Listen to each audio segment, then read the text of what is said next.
Chilly, chilly Saturday as a February swan song comes down tonight on MSG Plus. Tell you, we got close to 30 degrees, but still down below 32 as we get things underway. It's warm in the studio, and wherever you are, we hope you're cozy and toasty. And this is the fastest 30 minutes at all thoroughbred racing. That we're sure. We're sitting on a big speed figure tonight. It's the Richard Migliore, Jason Blewitt alongside on the last day of February. It's been a tough month, man. I'll be very happy to see this February go by, and now we're into March. We're sure we're going to have some cold weather and probably some more snow to deal with, but March we usually start seeing signs of spring, and one of those signs of spring, the Gotham next week. Just 7 days out, 62nd running of the Gotham, $400,000 purse. More on that in a few moments. A major Gotham player, in fact, the favorite in my book, had a workout this morning down in Florida, but sit tight for Ocean Night. As we here at the Big A, in a day we ran 9, favorites were blank, but we looked around through simulcast land, and there was some rough going throughout the country in a few different jurisdictions. Yeah, I actually was in my office and went to look for Gulfstream, and I couldn't find it. And then I heard that they canceled it after the 5th race due to torrential rains. So they got 5 inches of rain in less than 3 minutes. Is that possible? It was insane watching. They ran 5. I caught maybe 3 of the 5 races, including the off the turf, Here Comes the Bride. You could barely see the horses. It was raining so hard. I mean, thank goodness for Trackus, but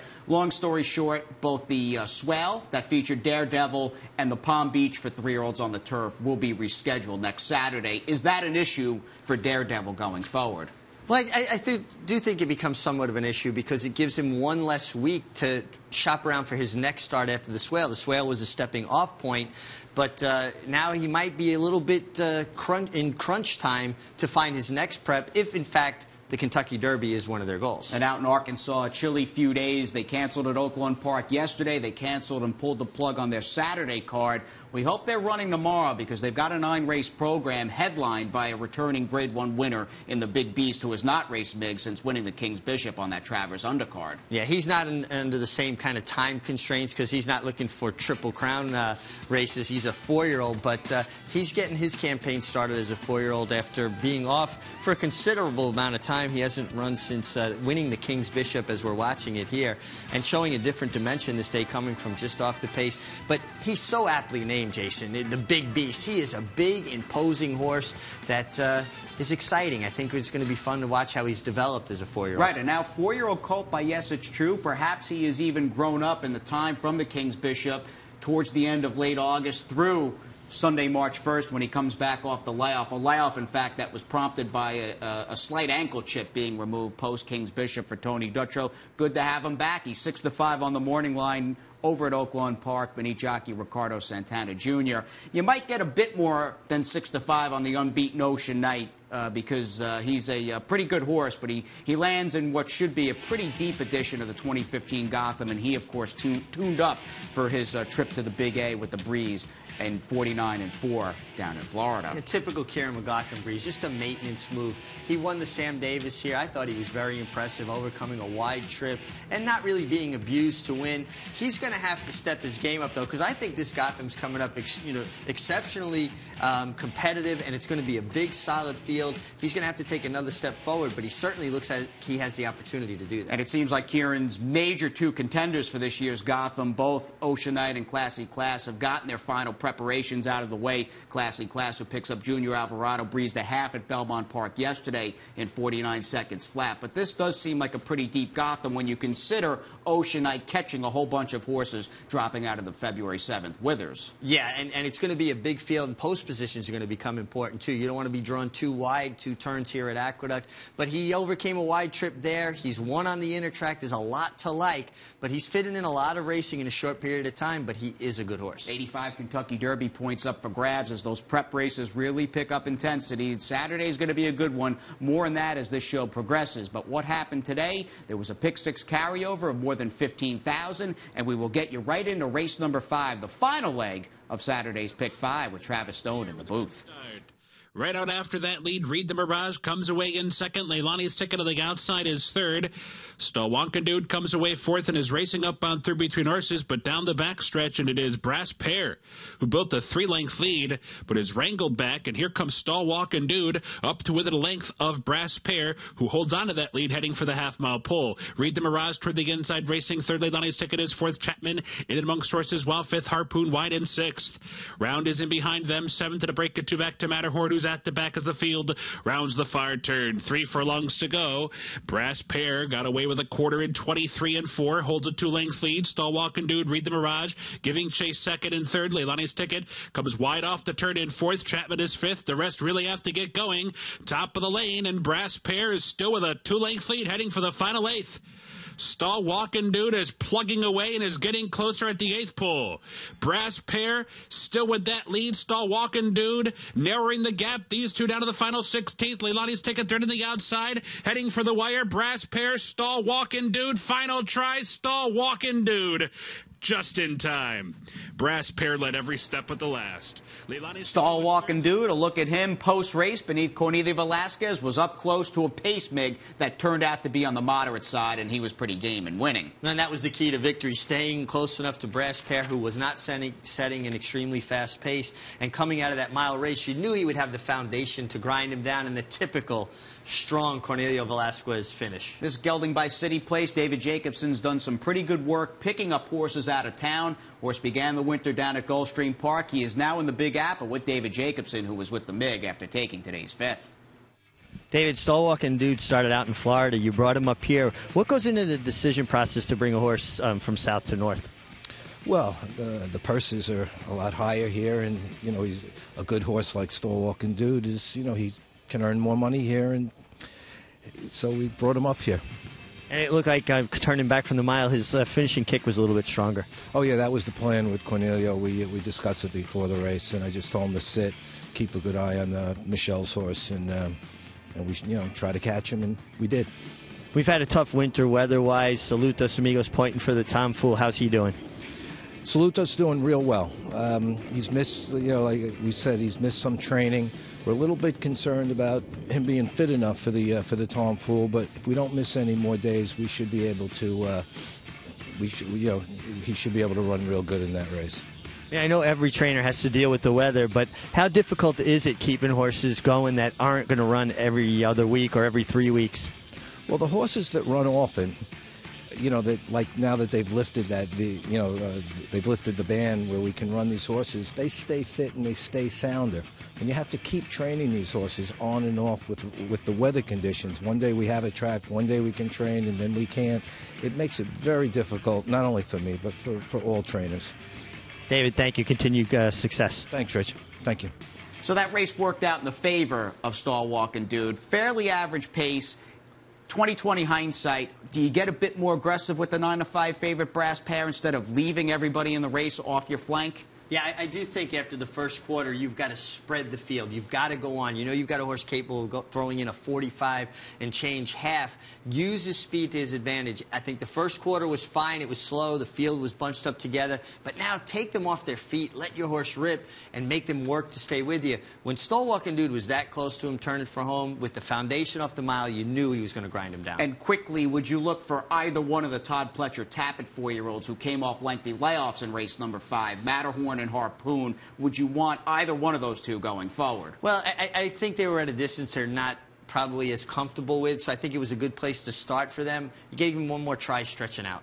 Late pick 4, let's do it. $200K, the minimum. They put a lot more money into the pool. We're playing for big bucks as we send it back to Travis Stone for this 2-lifetime $35,000 claimer. Toward the outside, off to a good start. Flag on the play on the outside is away sharp 2. Street Gent comes on to be 3rd. Bayesian Summer. Then at the inside is away 4th. Looking out for you. Angles toward the outside. Racing up into 5th. And a bit tight there was Bayesian Summer down the back stretch. Run. Clean Cut Kid in the clear on the far outside. Racing in 6th. And at the back it's Super Nicky in 7th.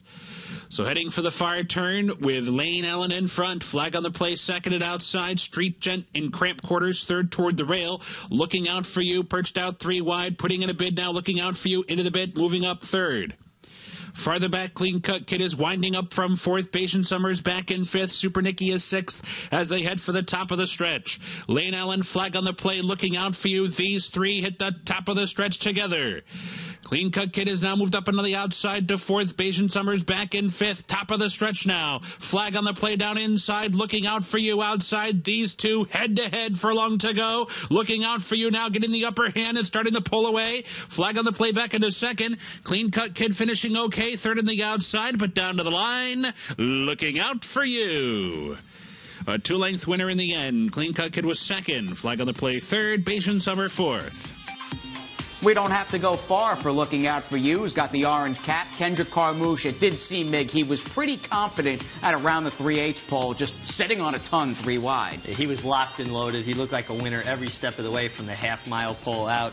And Kendrick putting on his typical strong finish. You know, Bruce Levine has had a really good meet, and the wins are starting to come now. But when a trainer has as many seconds as he's just unlucky. He's sending him, you know, horses that are prepared and ready to win over there. But now I think he has 10 wins after a win yesterday, a win today, and 12 seconds. But that barn's going good. A trainer can't control all those bounces. And Kendrick Carmouche has really found a home over the last month or so since moving his tack from Parks north to the Big A and getting in with Bruce Levine. They scored in the General George a few weeks ago, a Grade 2 race down at Laurel with Misconnect. And he's ridden a bunch of winners for Mike Rapoli, and I think going forward that probably can only serve to make him a better rider, or quote-unquote liver rider, as the season progresses. Yeah, well, it does a couple of things. It shows other people that high-profile owners and trainers like Rapoli, like Levine, are giving him an opportunity, so they have confidence in him. In fact, that's going to make his confidence even higher, Kendrick Carmouche, and lead to better opportunities. And this game's about opportunities. All of these guys are good riders. Then it's about who's riding well and confidence is up. And we'll get Kendrick back in the mix at a big, big price aboard Idol American. We've got the Saturday feature coming up. The crowd's still here, sending it in on those NyRewards accounts at Santa Anita and all across the country.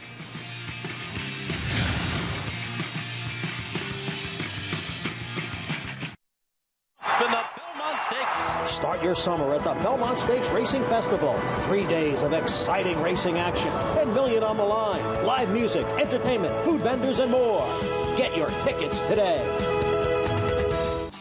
From the final Saturday in February to the first Saturday in June, that'll be the third and last day of a 3-day extravaganza at Belmont Park, June 4th through the 6th. 17 stakes, 10 million on the line, the third and final leg of the 2015 Triple Crown. A Triple Crown season on the horizon. BelmontStakes.com for those Belmont Stakes tickets that are already on sale. And I'm already getting excited about the Triple Crown. Well, it's not that far away, and it's coming quick. Now, once we hit March, it seems like it's a downhill slide. Most horses only have 1 or 2 preps at the most left in them before the Derby. Exciting time of the year. Featured 8th race on this Saturday. Stakeless Saturday, but a good group in this allowance, a $69,000 purse. And the man that calls his first Kentucky Derby on the first Saturday in May at Churchill, Travis Stone, has got the call from the gate. Off.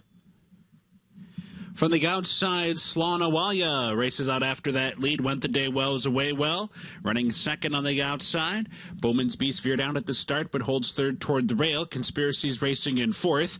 Classic Sense takes up a spot fifth and about 3 paths off the rail. And then it's Wealth to Me, Son of a General and Idle American at the back of the pack. Meanwhile, up top, Slanawalia is into the bit, very keen, and is running a few paths off the rail, fighting the rider the whole way. So 6 furlongs to go. Slanawalia continues with a 5-length lead. Conspiracy has now moved into second. Went the day well, third on the outside. Bowman's Beast toward the rail racing, fourth by 6. Then it's Classic Sense, Son of a General, Wealth to Me, and Idle American in a strung out field behind the runaway leader, Slanawalia, whose first quarter, brutal 23-2, the half in 47 seconds flat. So there's a half mile to go. Slanawalia still in front, but the lead is shrinking as they move out of the far turn. Conspiracy is on the move, second, and coming after Slanawalia. Went the day well, 3 wide racing, third. Bowman's Beast is back in fourth. Wealth to Me, revving up at a fifth. Classic Sense coming under a drive in 6, Son of a General. Idle American started to make some progress from the back of the pack. 5 lengths to make up as the field comes to the top of the stretch. Conspiracy has come on to take the lead. Slanawalia is fighting on toward the inside second, running a good race so far. Then it's Bowman's Beast. Wealth to Me far outside. Went the day well, Son of a General. Nothing from Classic Sense and Idle American. Furlong to go. Conspiracy's in front by 2. Wealth to Me on the outside. Son of a General fighting on as well. Heading for the wire. Conspiracy trying to hold on. 2-length lead. Conspiracy, a 19-1 winner.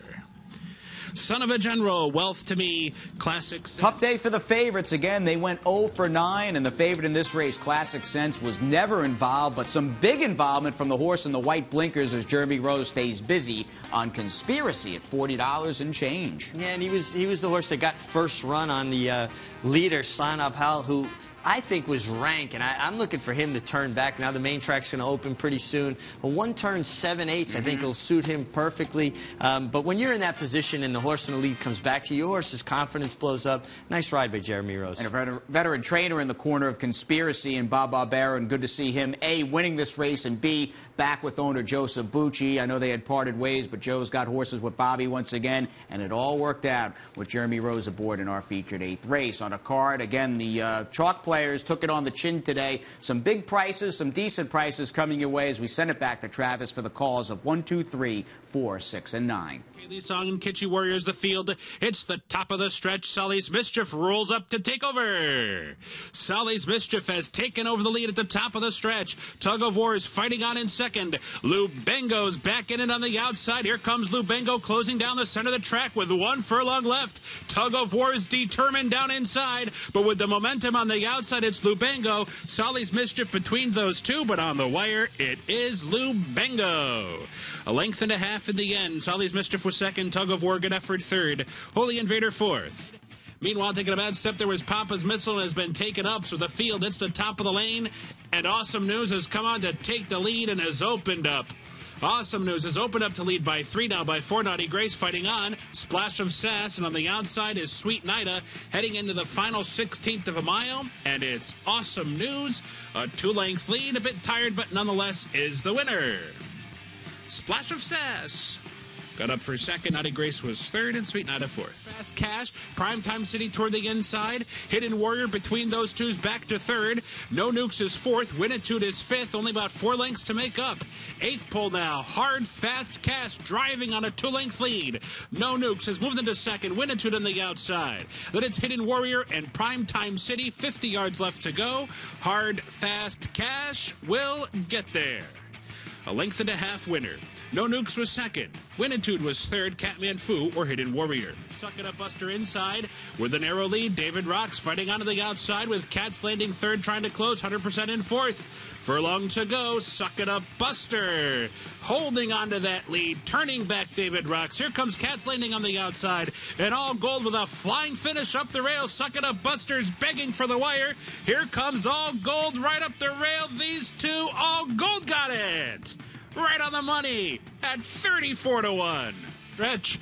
Tardy to the Party has taken over that lead. Midnight and Positano fighting on toward the rail. Coast of Sangria swings wide for the final 1/8 of a mile. 3 lengths to make up on Tardy to the Party, who's still in front by 2. Coast of Sangria continues to grind away. Length behind Tardy to the Party. Coast of Sangria, final try in the final 50 yards. Tardy to the Party holds on to win 3/4 of a length. Coast of Sangria second. 4-5. Who's getting going on the far outside in 6. And Master Key cut the quarter in 7th. They're heading for the 8th pole. Cosmos Storm has come on to take the lead and kicks away to lead by 2. El Viejo Verde back into second. Chief of State on the outside is finishing strong. Master Key's picking through the pack. Too late though. Cosmos Storm with a 2-length lead. Chief of State, the final try. Here comes Chief of State. Cosmos Storm. Photo finish. Too tight to tell. Right on the wire. It's a big price, Chief of State. 14,000 plus for 5 out of 6 in that pick 6 consolation. A carryover, a double carryover of $59,000. And speaking of doubles, how about those two horses separated by a whisker or so? It was Cosmo Storm and Chief of State. Just took that prolonged run, and you knew it was going to be close at the mid-stretch marker. And Chief of State actually caught Cosmo Storm and looked like he was going on by, but it just shows you how important that head bob is, because even though Ruben Silvera's body was in front of Kendrick Carmouche's body, and most of Chief of State was in front of Cosmo Star, the part that counts, Cosmo Star's nose was on the wire first. And it's just all about the timing. Completely random. You've got to have your horses headed down on the wire first, and it worked out here for Kendrick Carmouche, right? Does he just get the luck of the bob? Absolutely. Lucky Bob. You're going to see right here the outside horse, Chief of State, takes the lead, but then the last bob goes to Cosmo Storm.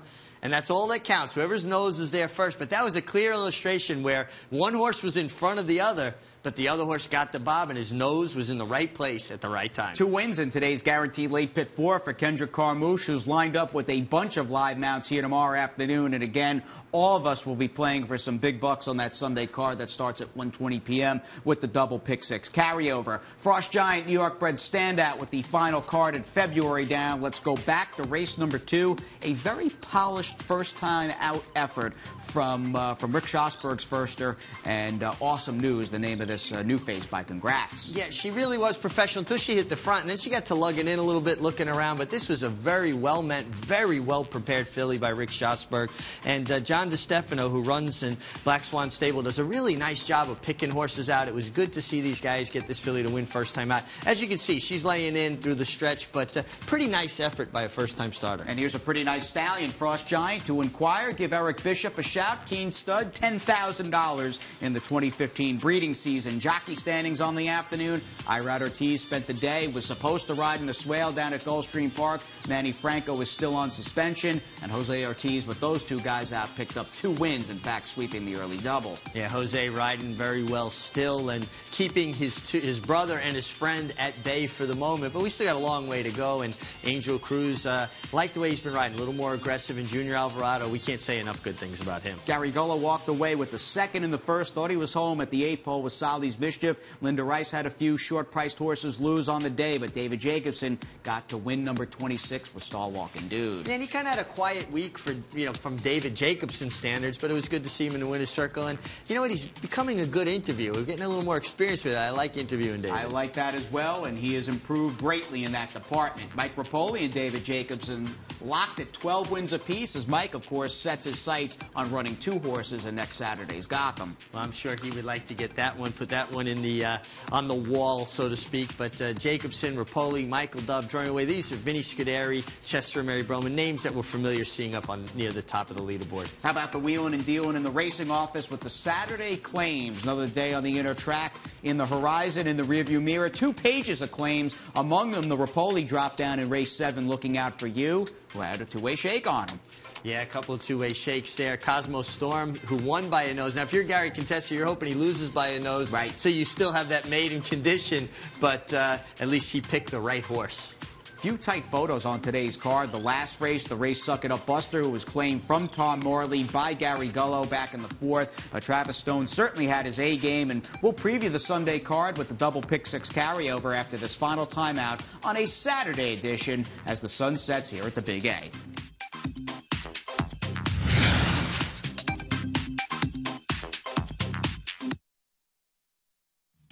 We'll give a leg up to Jose Ortiz. Not a bad day. Sweeping Saturday's early double at $21. And a young man at the top of his game looking for his first ever inter-track title. Yeah, I like that little wink at the camera. He doesn't lack for confidence, and he certainly enjoys himself. It's fun to watch these kids ride. Cool, calm, and collected. A young colony here at the Big A. It's the Big. It's JB. Glad you're still with us. We are coming down to the 16th pole on this edition of Insider. We got to get home, watch the Ranger Flyer game at 8 p.m. tonight. But let's get to Sunday's preview, looking at Smoveless in race number 7. Yeah, as we're watching him in a 6-furlong race where he rallies to be second, stretches out to the mile. Just for me, Jason, and I don't know how you feel, he doesn't have the look of a miler to me. It's more a look of a kind of a one-run sprinter. But we'll find out tomorrow as he gets to stretch out to 2 turns. For Jason Service, who did have a win today off the claim with Tardy to the Party in race number 6, Doc Danica all by himself. Speaking of Jose Ortiz, he was aboard for a 21.5-length score last time out. What do you do with this horse?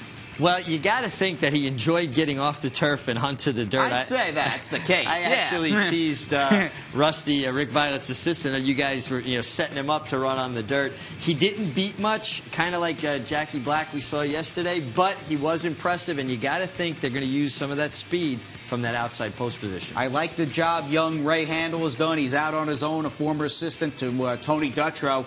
And he's got identity crisis, who had a tough DQ in the mud on January 19th. Yeah, he kind of maybe overdid it a little bit here, Junior, going down to that horse. But his horse saw the horse engaged and took off again.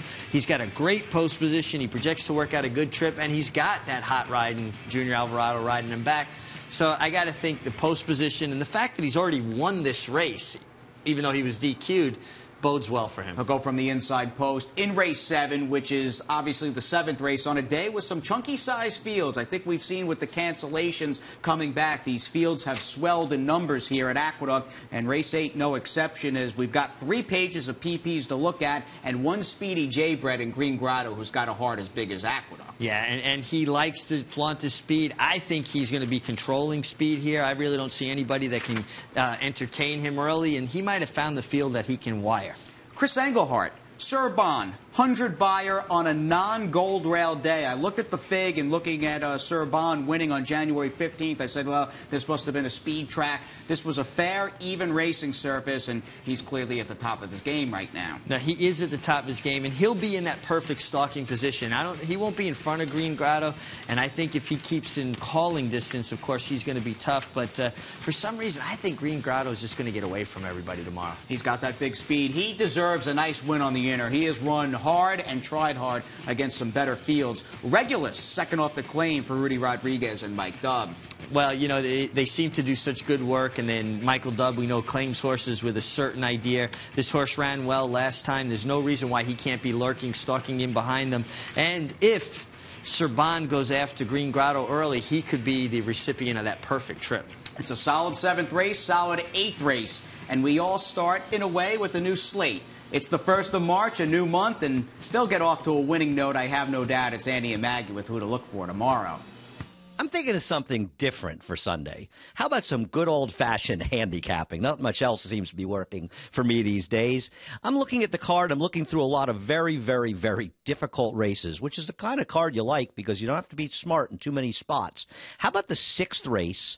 The number 5, Lieutenant Shawnee O, just looks to me like a horse who's been running against better horses one race after another and not running badly in any of those spots. I think he quietly finds himself in a softer spot, and he should be a fair price in our 6th race. It's all about number 5, Lieutenant Shawnee O for me, as we head out to Maggie.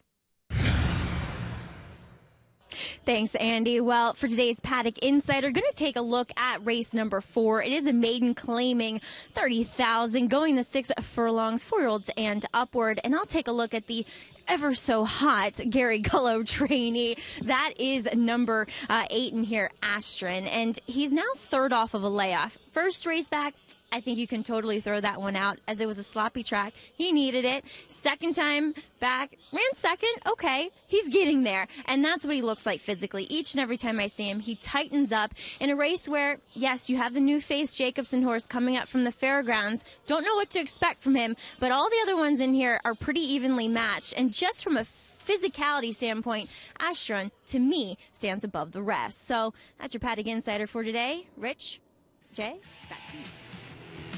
Great job, Andy and Maggie, as always. The track maintenance crew doing their job. They will depart, fear not, by 1:20 first post tomorrow. Don't forget the double carryover. Let's go Rangers. And for the Mig and myself, have a great night.